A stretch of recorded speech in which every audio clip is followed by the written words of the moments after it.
bakufelaka basi.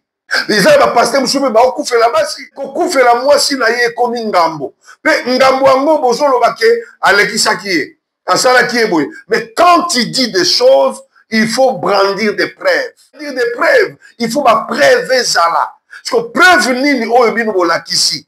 Exacte. Solution nini conseil nini bozo pesa na bana wana.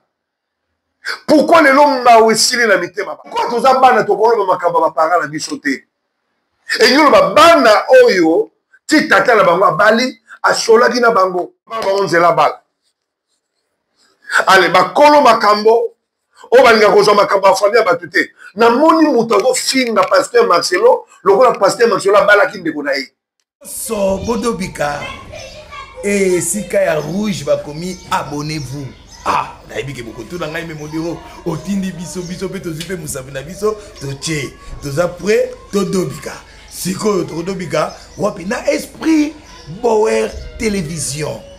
O wapi sika ya prophète Bower yemoko sia pamboli chaîne moto nyonso ko dobika azozo ba bénédiction. Il y a prophète Bower yemoko. Alors, abonnez-vous massivement. Ouais, salut, bonsoir à tous nos très chers téléspectateurs. Partout, nous vous saluons par le nom de notre Seigneur Jésus-Christ. Parce que, écoutez, slogan c'est Jésus qui gagne. C'est parce que, à part hier, Moutouchou, Yamakashi Azate. Tout ce que nous faisons.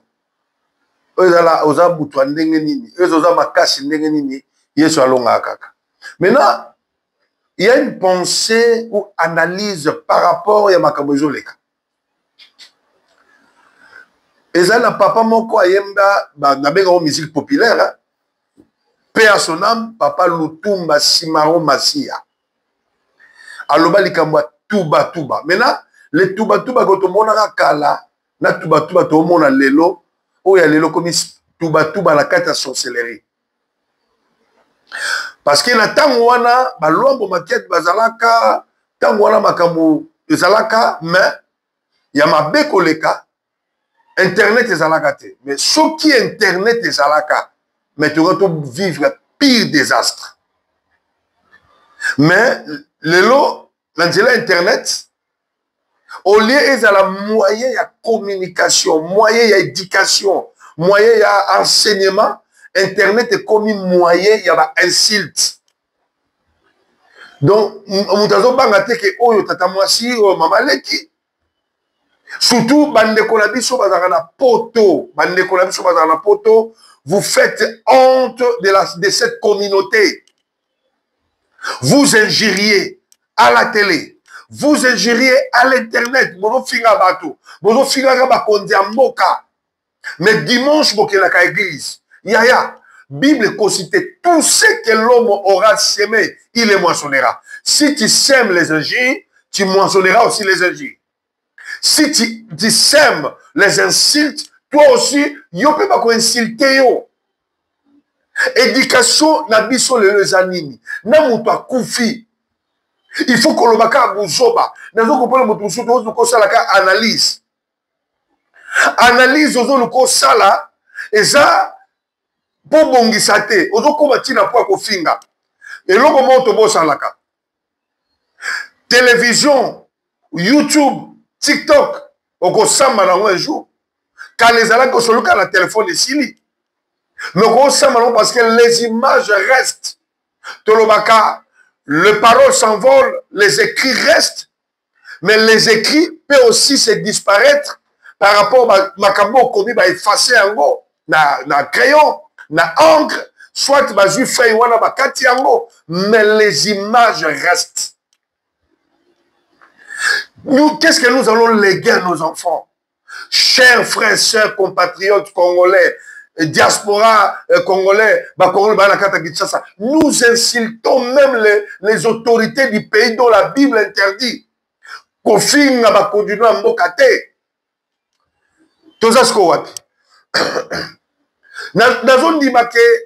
Le pasteur Marcelo Tounassi n'est pas le premier pasteur dans ces pays akufela mwasi.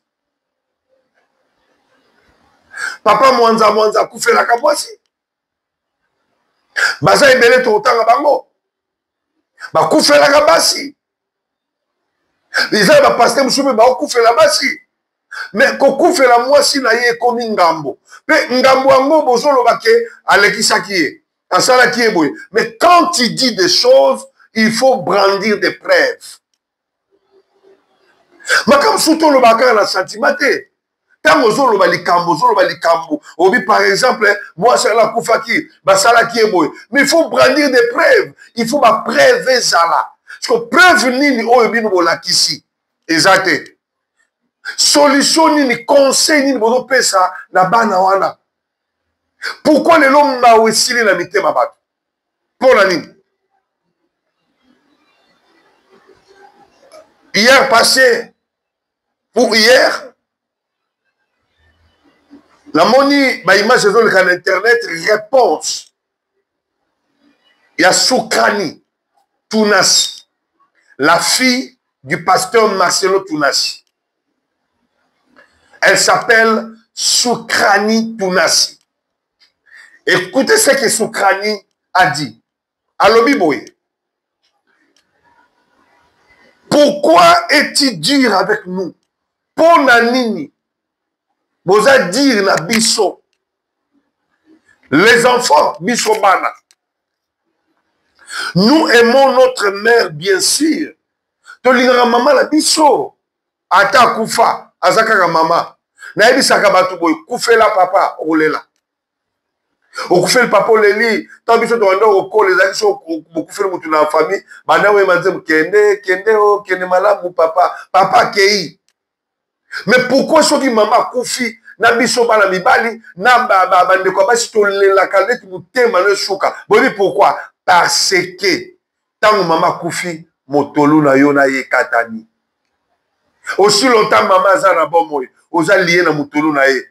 Yango zaka yo mukolo mandefu bona ko tala maman, au mona maman zo bisangai et na lambela yo. Yango fandela parce que mutolu est toujours lié. On ne joue pas avec une mère.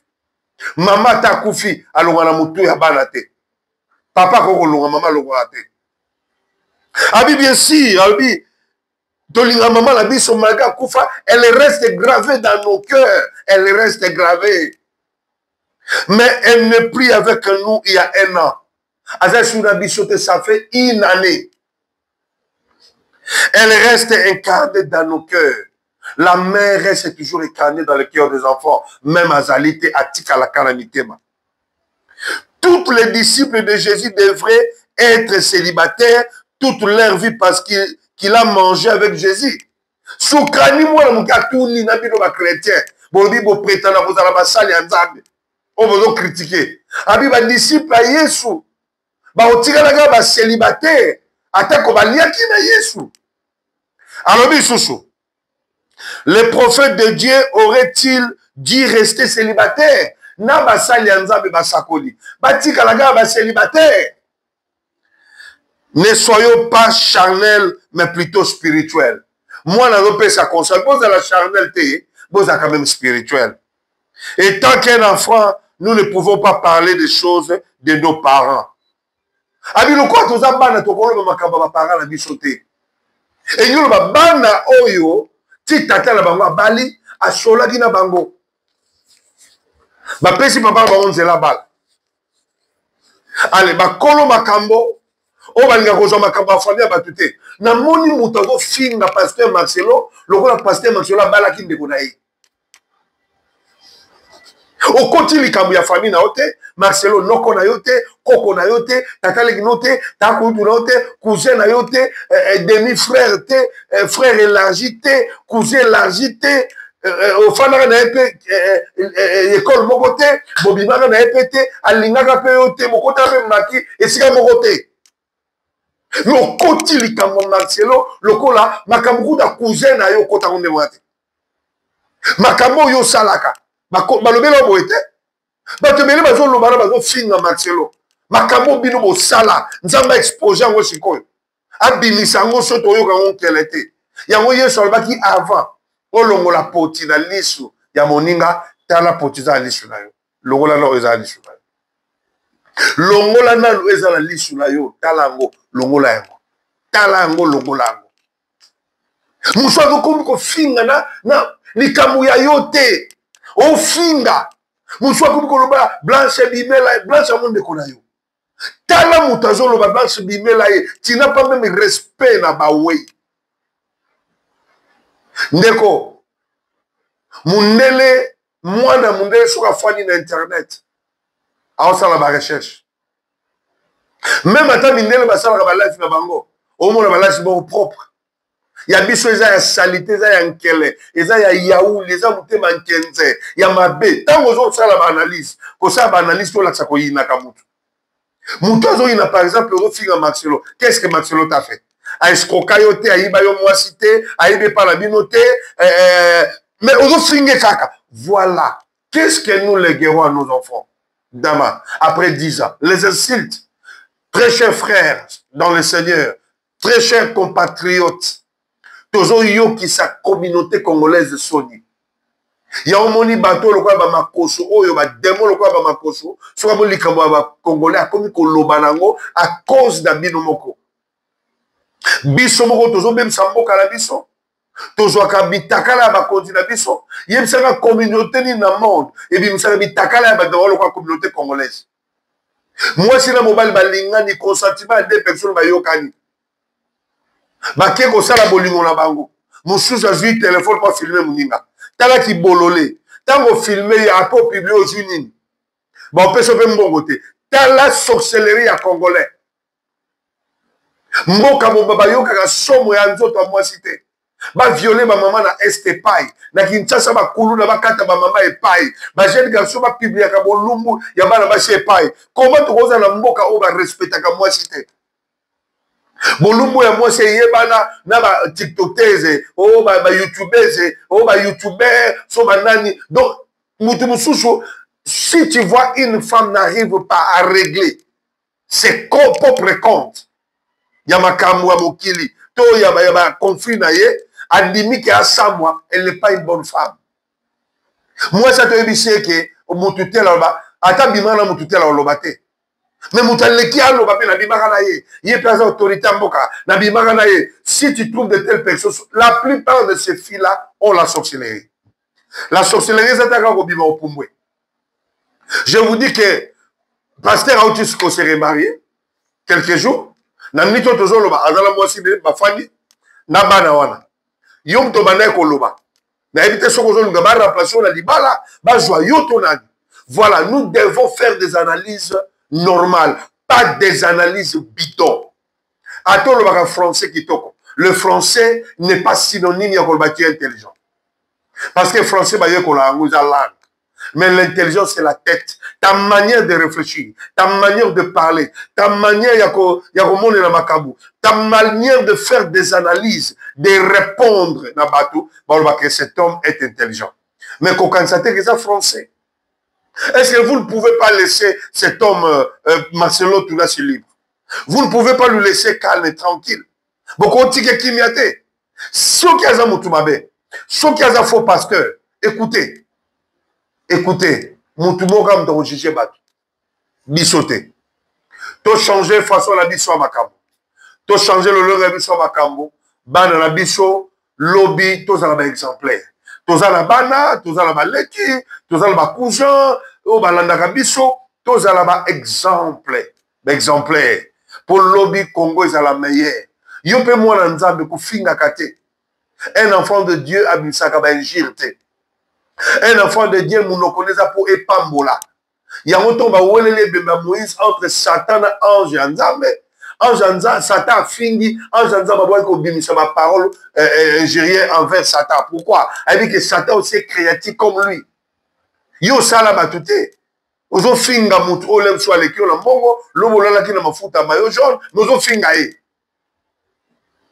tomona kofinga awa sœur Maria nyokomaka personne kofinga Marie awa kufa bozwa nini soki lelo siko mutu ofinga na kufi ozwa nini Yesu alobaki mutu moko ta otikala libanga likwa libanga repentez-vous quand le royaume de Dieu est proche totika makambo pa pamba tozala bonne éducation télévision eza place ya kofinga te tokoki kosala baanalyse okolobela moto oyo likambo asali na sepele yango te likambo oyo ndenge abali boye na sepele yango te namonaki ifalaki ezala boye mais aller faire des injures là nous ne sommes pas d'accord conseil ya pete analyse tosali yango wana boteni biso rigueur te soki yesu ayete tomona alobi repentez-vous car le royaume de Dieu est proche na pamboli bino nyonso par le nom de notre Seigneur Jésus-Christ on se retrouve demain soyez bénis.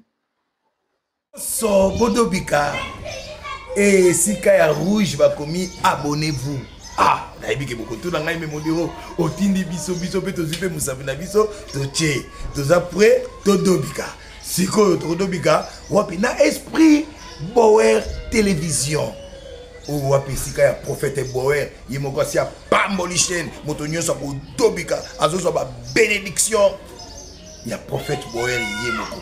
Alors abonnez-vous massivement.